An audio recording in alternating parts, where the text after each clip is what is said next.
네, 안녕하십니까. 오늘은 제가 좀 전에 네, 안녕하십니까 여러분. 오늘 제가 방금 전에 소고기를 구워 먹느라고 집안에 좀 소고기 냄새가 많이 납니다. 그리고 간만에 이제 제가 커피가 다 떨어져가지고 냄새도 한번 쭉 밀어낼 겸 커피를 한번 볶아보도록 하겠습니다. 홈카페라고 해가지고 여러분들 집에서 커피들 많이 내려 드시죠. 근데 홈로스팅도 뭐 해서 드시는지는 잘 모르겠습니다. 그래서 홈로스팅에 대해서 제가 하는 방식대로 간단하게 소개를 한번 하려고 합니다. 먼저 커피를 볶으려면 준비물들이 좀 간단하게 필요합니다. 제일 중요한 거는 생두가 있어야겠죠. 이 생두는 인터넷에서 한 1kg에 뭐 한 10,000원, 20,000원 선 뭐 구할 수가 있고요. 이 생두는 에티오피아 아리차라고 하는 제가 굉장히 좋아하는 생두입니다. 이거는 진짜 커피 맛이 굉장히 우아합니다. 과일 향 같은 게 납니다. 커피에서 과일 향이 난다고? 커피에 케이트 윈슬렛이라고 생각합니다. 진짜 우아해요. 뭐 그건 그렇다 치고, 첫 번째 준비물은 생두. 두 번째 준비물은 냄비든 팬이든 가열할 그 조리 도구가 있어야 되는데, 주의할 거는 안에 코팅이 되어 있으면 안 좋습니다. 왜냐면은 테파리 같이 이렇게 코팅이 되어 있는 애들은 테플론으로 코팅이 되어 있거든요. 테트라플로로에틸렌, 그래서 테플론입니다. 불소화 구분자. 근데 테플론은 높은 온도, 그러니까 350도나 400도 정도 넘어가면은 degradation, 열분해가 되죠. 그러니까 350도, 400도 넘어가면 그 강한 테플론도 열분해가 됩니다. 그래서 저는 코팅된 거는 아예 시도조차도 안 해봤습니다. 그리고 잡고 흔들면서 볶아야 되기 때문에 이런 방열 장갑도 필요하고요. 그리고 커피를 나중에 다 볶고 나서 식혀줘야 됩니다. 근데 커피에 볶다 보면은 깍지가 자꾸 나와요. 그 껍데기들이 자꾸 벗겨집니다. 근데 그런 것들을 식히면서 좀 걸러내기 위해서 이런 체하고 대야가 있다 그러면 더 좋겠죠. 그리고 뒤지게 저어줄 수 있는 뒤지개도 필요합니다. 자, 그러면은 커피를 볶아보도록 하겠습니다. 생두는 너무 무리하게 많은 양을 넣을 필요는 없습니다. 그럼 오히려 잘 안 볶아지거든요.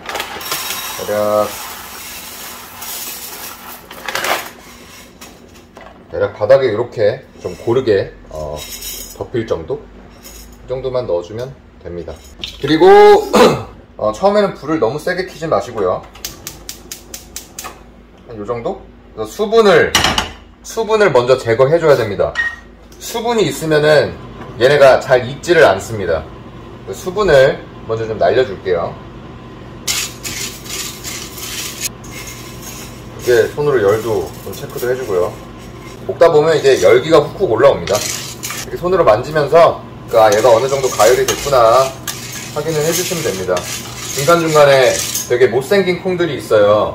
디펙트 빈이라 그래서 별점두라고 하거든요. 얘네들이 골고루 안 익는다는 특성이 있습니다. 전체적으로 맛을 좀 버릴 수 있기 때문에 핸드피킹을 해서 좀 버려주셔도 됩니다. 이때 젓는 걸 게을리하게 되면은 얘네가 한쪽만 타버립니다. 이럴 때는 불을 좀 낮춰주시고 수분을 날려보내는 데 좀 집중을 해주세요. 저 같은 경우는 뭐 대략 얘네가 좀 손으로 잡기 좀 힘들 정도로 뜨거워졌을 때 그때부터 이제 뚜껑을 덮고 본격적으로 볶기 시작을 합니다. 잡아보면은 점점 뜨거워지기 시작했어요. 이렇게 계속 저으면서 볶으면 좋은데, 이렇게 하면은 열 전달이 제대로 되지도 않고 커피 콩에 모든 사방팔방이 다 익지를 않고 좀 불규칙하게 익습니다. 그래서 이렇게 볶는 거는 조금 지양을 하는 편입니다. 그리고 이 아리차 원두 같은 경우는 볶았을 때 깍지가 되게 많이 나와요. 맛은 좋은데 볶아지는 과정은 그렇게 좀 녹록지가 않습니다. 이렇게 수분을 좀 날려보내다 보면은 애들이 살짝 노릇노릇하게 변해가거든요. 이제부터는 방열 장갑을 끼고 흔들면서 익혀보겠습니다. 이때부터는 불을 좀 세게 키워주셔도 돼요. 돌려주고 흔들어주고 여러 원위에서 돌려주고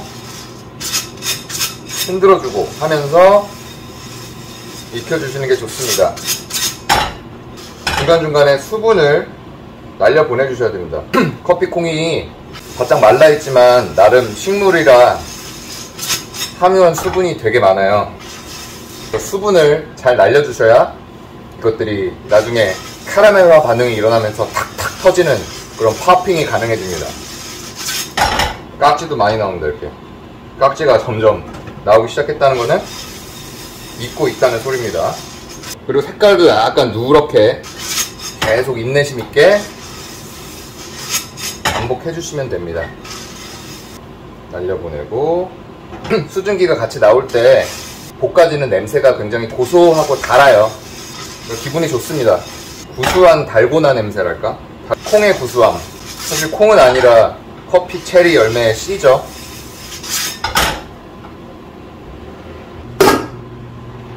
색이 굉장히 아름답게 노란색으로 변했죠. 이제는 약간 구수한 그런 수증기의 냄새가 아니라 구워지는 듯한 그 강렬한 카라멜화 반응이 일어날 때 나는 냄새가 점점 나기 시작합니다. 이제부터는 본격적으로 파핑, 커피콩들이 탁탁 튀거든요. 부피가 좀 커집니다. 그런 과정이 곧 시작이 될 겁니다.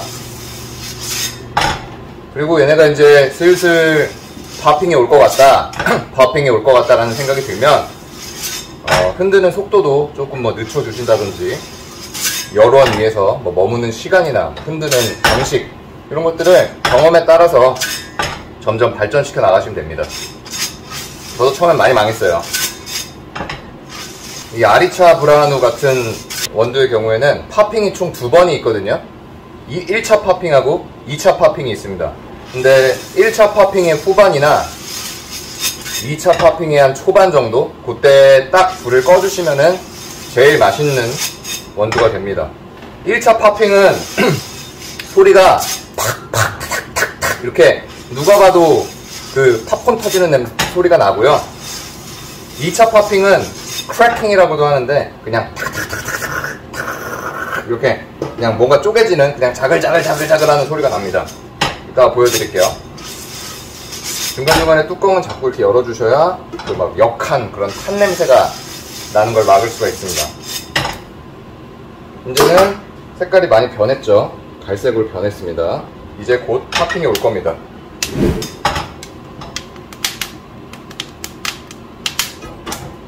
파핑이 들리기 시작하면 불을 살짝 낮춰주시고요. 어차피 지금 얘 팬이 엄청 뜨겁기 때문에 불이 극도로 세지 않아도 다 익습니다. 파핑 소리 들리시죠? 이럴 때도 계속 익혀줍니다.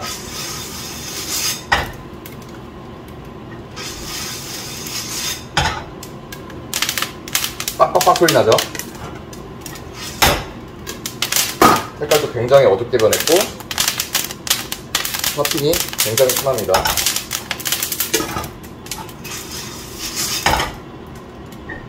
야, 아리차 이거 깍지 난리도 아니네.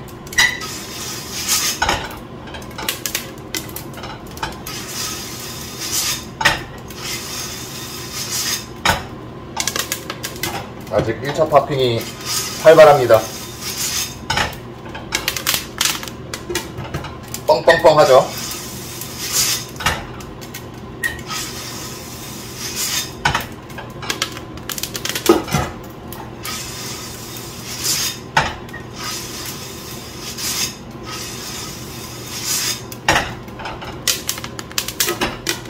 이제는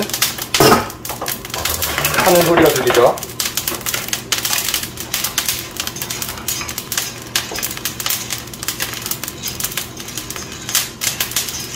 그 다음에 커피 표면에도 굉장히 기분 좋은 윤기가 돌기 시작했습니다.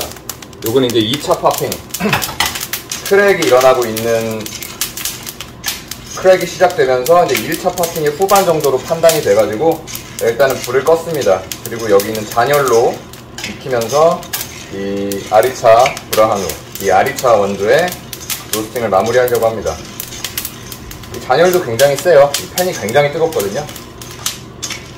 여기서 이제 젓는 걸 또 게을리하면은 한쪽만 타버린 그런 맛없는 원두가 나옵니다.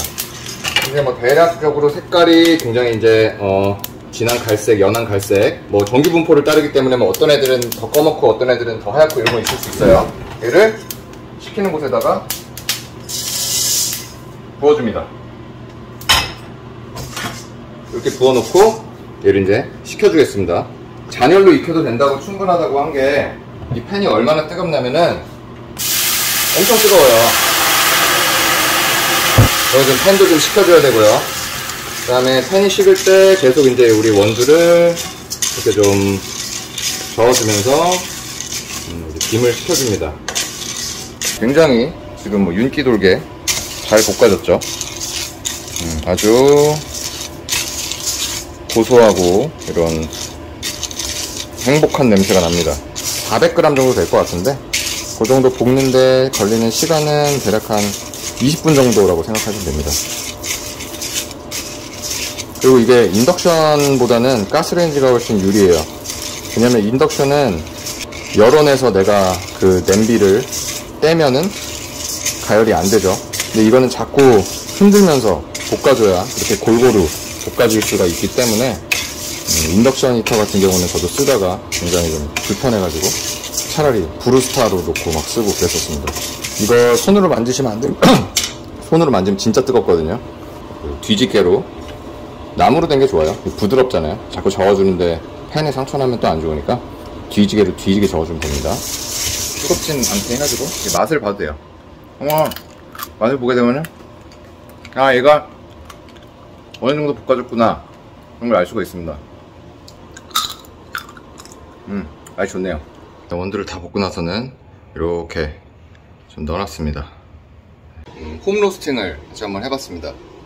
이게 홈로스팅이 좀 뭐 번거롭다고 생각하시는 분들도 있을 수 있겠지만 볶아서 직접 이게 먹다 보면은 이제 맛도 있고 가격도 싸고 또 보람도 있거든요. 이 원두들마다 특성이 다릅니다.